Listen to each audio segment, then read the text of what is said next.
he would not back off, and that was one of the considerations when he committed to the Air Force Academy. He was like a lot of other first-year cadets there, wondering, what am I doing here? And he was always real active in a lot of things. He was active in Boy Scouts and the Y, and I used to enjoy swimming. He was on the swimming team, but we lived near the lake, and he was always down there at the beach swimming with his friends. And I must say, he's always had great love and respect for his family. Lance and his family were very close. Lance talked about his family all the time. He obviously had a happy childhood and liked his family and was in close touch with his family. And Lance was a family person.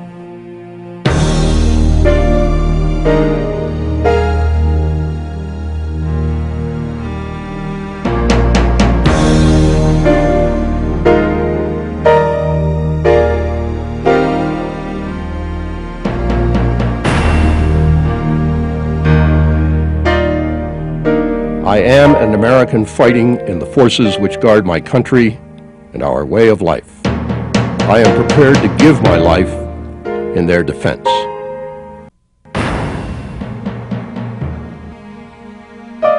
I will never surrender of my own free will. If in command, I will never surrender the members of my command while they still have the means to resist.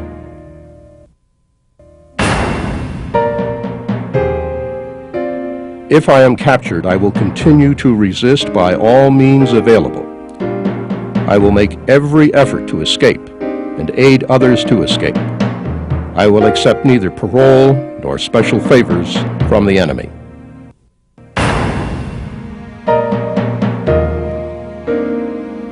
If I become a prisoner of war, I will keep faith with my fellow prisoners.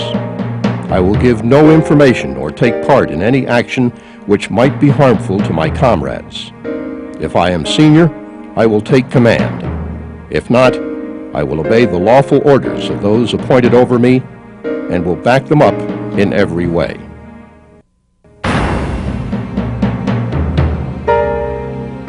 When questioned, should I become a prisoner of war, I am required to give name, rank, service number, and date of birth. I will evade answering further questions to the utmost of my ability. I will make no oral or written statements disloyal to my country and its allies or harmful to their cause.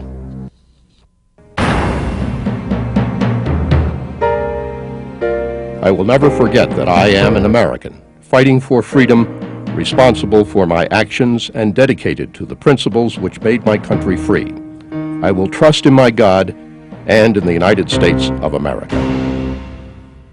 I think we need to have a code of conduct. Everybody needs to have ethical standards and moral standards that they live to. And by expressing them in a code of conduct, you give people something to hold on to. And that helps. When you're in a time of difficulty and stress, if you can have things you believe in, and something that you're working towards, it makes it much easier to deal with it.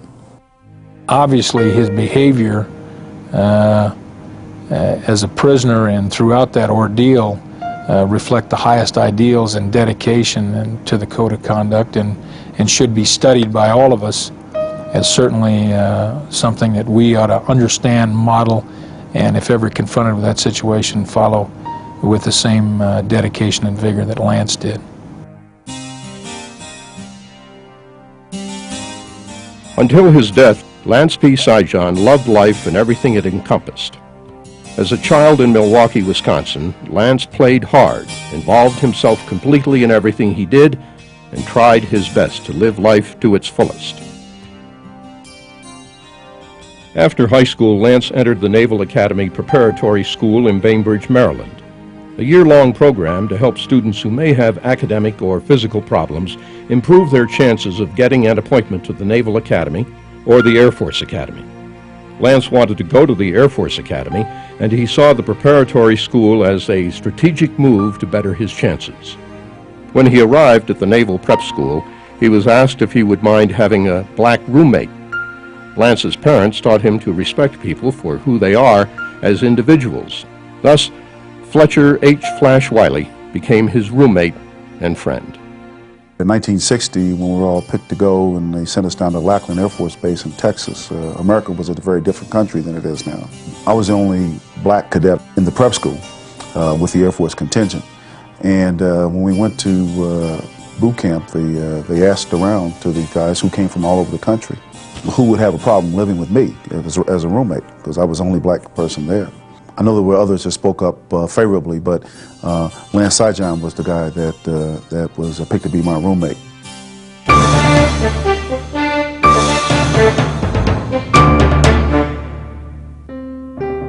While the Naval Academy Preparatory School was physically and mentally challenging for Lance, he, like all cadets, found the Air Force Academy even more demanding.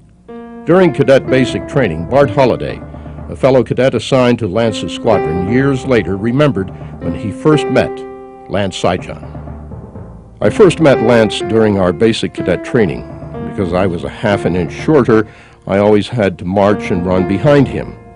The runs became increasingly exhausting, but by focusing on Lance right in front of me, with his quest for victory in every stride he made, I was able to go on. Without him as an example, I would have surely quit. Lance, like many cadets, found academics to be the most difficult part of academy life. He spent countless hours struggling with the books and getting extra help from fellow cadets and instructors when he wasn't playing football. In his sophomore year, Lance told his parents that he was worried about making it. But if you can qualify to get in the Air Force Academy and finish the academic program, you're pretty smart, because there's a lot of other things going on in just academics or athletics. Here you've got the military training program, you've got the squadron problems, you've got your squadron duties, you're trying to be an athlete, and you put all that together and it's called being very busy. So it's a real feather in his cap and the rest of our grads to come in here and graduate, because it's not an easy school. He continued to struggle with academics throughout his junior year. It never seemed to get easier. Then, as a senior, after becoming a member of the varsity football team, one of his goals, Lance quit football. He made a tearful, really absolutely a tearful decision that he was going to give up football, and it was a part of his life, and it opened the door for him to become a cadet. And I think emotionally it was a tough decision for him, but he had his ducks in a row. He knew what he really wanted to do. Lance made the tough decision, the right decision. And after 4 demanding years, Lance and his classmates graduated in June 1965.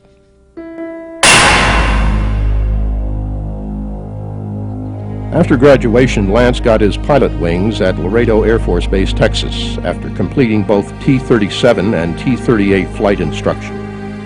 He then went to George Air Force Base, California, for upgrade training in the F-4, one of the primary fighter aircraft being used in the Vietnam War.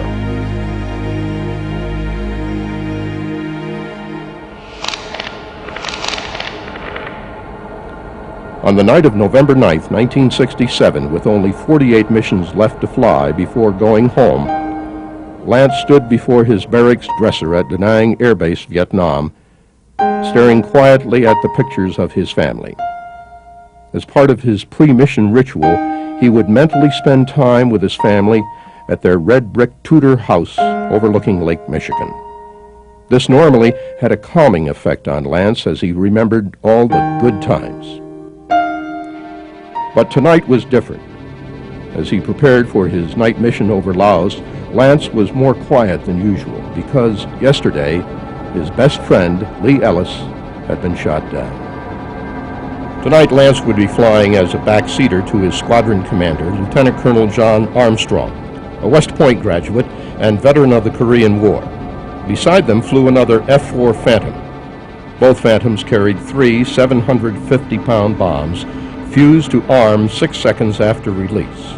But when Lieutenant Colonel Armstrong released the bombs during their attack run, they malfunctioned and exploded almost immediately, filling the cockpit with a blinding flash of light. Instinctively, Lance pulled the ejection handle and was blown clear of the damaged aircraft. As he passed through the thick jungle canopy, his helmet, parachute, and auxiliary survival pack were ripped away. On November 11th, a day and a half after Lance was downed, two F-4Ds were heading for their targets north of Hanoi when they heard a Mayday beeper coming from the jungle below. The beeper's transmitter was asked to identify himself. AWOL 1 Bravo, Lance answered in a calm voice. I'm kind of hurt bad. Compound fracture. My head's hurt pretty bad too. I was unconscious all day yesterday. As the formal rescue began, Lance was asked for further identification and responded. Sijan, Lance Peter, First Lieutenant, United States Air Force. He was also asked a prearranged question, the answer to which Lance had written on his authenticator card. Who is the greatest football team in the world? Lying on the jungle floor, bone protruding through his left leg, the three smaller fingers of his right hand dislocated, and the wound behind his left ear throbbing with pain, Lance answered, the Green Bay Packers. With his identity confirmed as a downed American pilot and a fix on his location, the rescue mission went into full swing. The Americans were determined to get Lance out. However, the North Vietnamese Army was just as determined to capture Lance and make his rescue attempt a very costly one. By the end of the day, the North Vietnamese had severely damaged several aircraft, wounded several airmen, and had prevented Lance's rescue. But as the sun set, Lance saw the chopper rotor blast on the trees above his position. He immediately radioed for them to drop the penetrator, a recovery device that could lift Lance to safety. The chopper pilot said he was sending down a pararescue jumper, a rescue specialist. Negative. There are bad guys down here. Drop the penetrator. I'll crawl to you. Lance pulled himself across jagged stones as he hacked away at thorny vines with his knife. The penetrator and rescue laid on the ground only 20 feet away. But because of his injuries, Lance's progress was slow, too slow. The North Vietnamese Army continued their assault, and the chopper, taking tremendous ground fire, had to pull away, taking Lance's chances for freedom with him. At dawn, 23 aircraft were ready to continue the rescue attempt, which had failed a day earlier, when 108 aircraft and 4 ground radar sites had taken part. Time and again, they waited for Lance to respond to their radio calls. Each time the reply was silence. The night before, Lance had fallen into a sinkhole and had either damaged his radio or forgotten to turn off the emergency beep and drained the battery. 2 hours into the second day's rescue mission with no response from Lance and taking heavy ground fire from the North Vietnamese, the mission commander canceled the rescue mission. As Lance pulled himself out of the sinkhole, he heard the distinctive roar of the F-4s in the distance. Weak and in tremendous pain, Lance passed out. Just before dark, he regained consciousness and began formulating his own escape plan. Using his compass, he would head east away from the North Vietnamese and toward freedom. Lance was determined to survive. He would never surrender, not to the North Vietnamese, not to the terrain. He firmly believed in the motto, when the going gets tough, the tough get going. And that is what he did for the next 6 weeks. Advancing maybe 100 yards a day, he dragged his broken and starving body over almost 3 miles of dense, insect-infested jungle. Always in his mind was a belief that escape was a duty he owed to his uniform, to himself, and to the family he desperately wanted to see again. But fate once again stepped in. On Christmas morning, the North Vietnamese Army found Lance passed out beside a troop road. After evading the enemy for 46 days, Lance became a prisoner of war.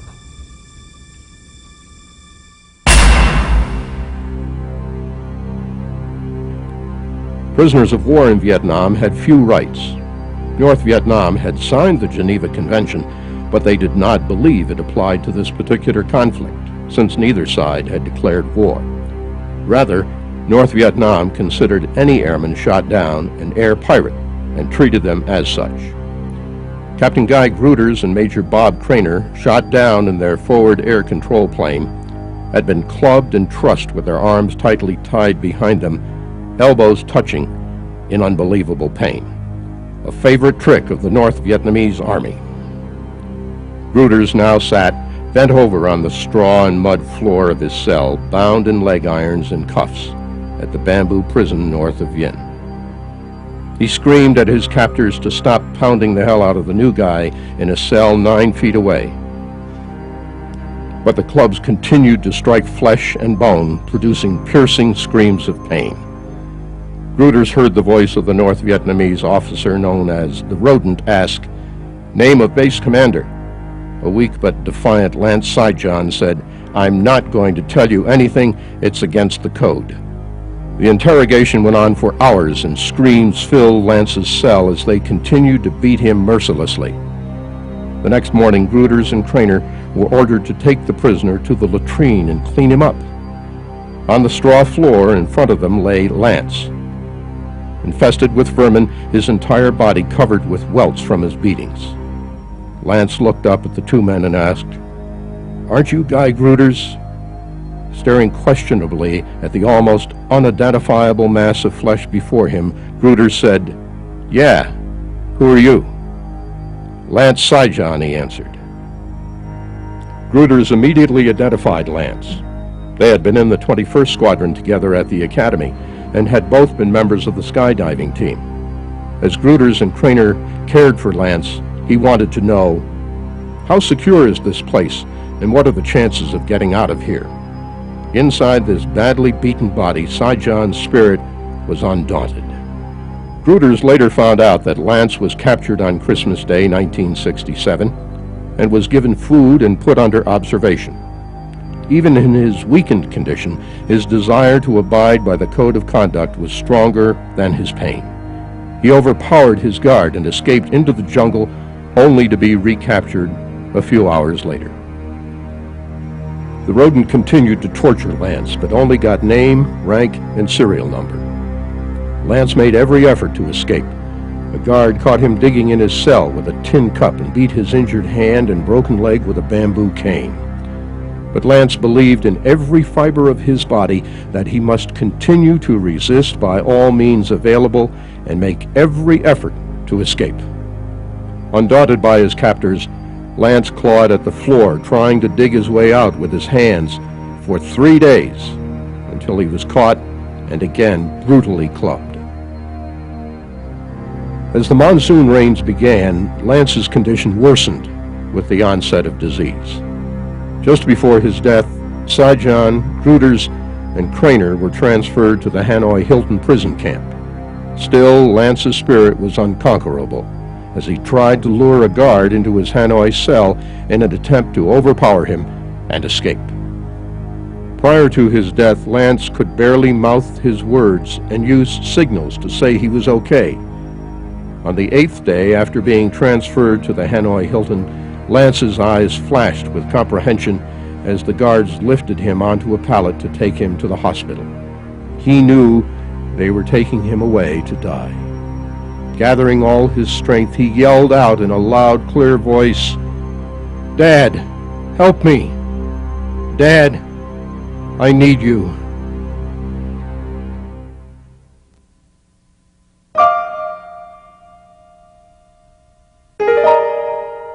In memory of Lance's struggle and dedication to duty, on May 31st, 1976, one of 2 dormitories at the Air Force Academy was named Sijan Hall.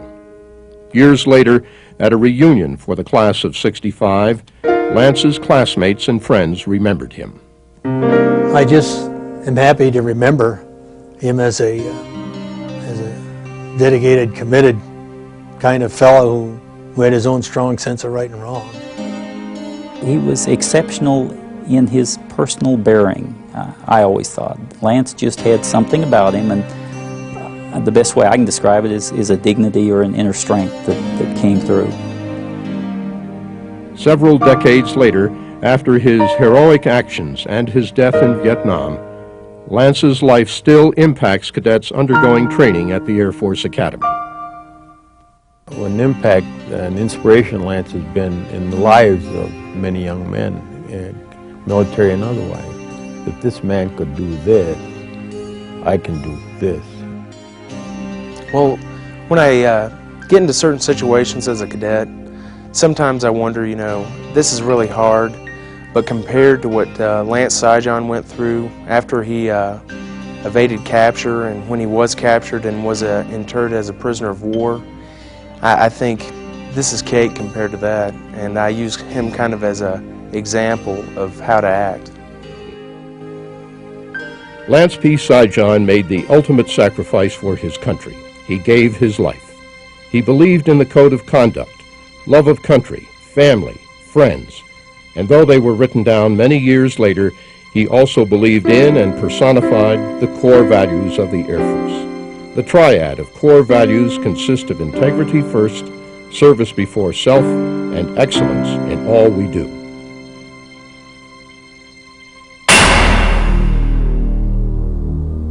I think the most important thing that my class and most of us got out of the academy was the honor code and the belief in integrity.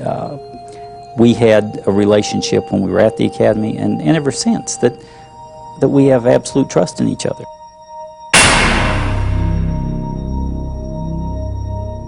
Service before self. He lived for his other fellow prisoners of war. He was trying to escape and to help them to escape, even at risk to his own life.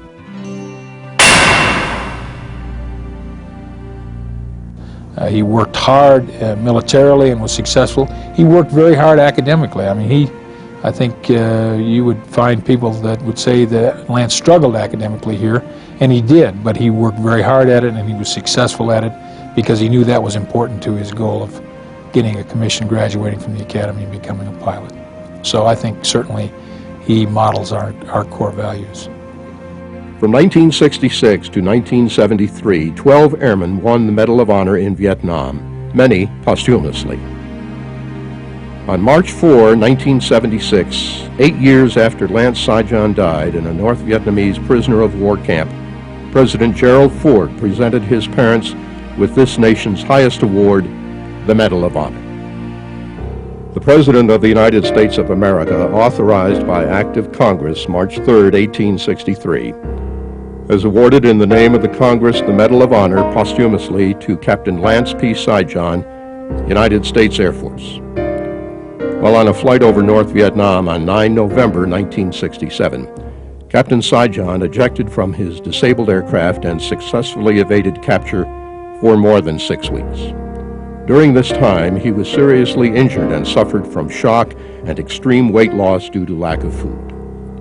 After being captured by North Vietnamese soldiers, Captain Sijan was taken to a holding point for subsequent transfer to a prisoner of war camp. In his emaciated and crippled condition, he overpowered one of his guards and crawled into the jungle, only to be recaptured after several hours. He was then transferred to another prison camp where he was kept in solitary confinement and interrogated at length. During interrogation, he was severely tortured. However, he did not divulge any information to his captors. Captain Sijan lapsed into delirium and was placed in the care of another prisoner. During his intermittent periods of consciousness until his death, he never complained of his physical condition and on several occasions spoke of future escape attempts. Captain Sijan's extraordinary heroism and intrepidity above and beyond the call of duty at the cost of his life are in keeping with the highest traditions of the United States Air Force and reflect great credit upon himself and the armed forces of the United States. I know Lance, as a warrior, would want to die with a sword in his hand, and that's what he did.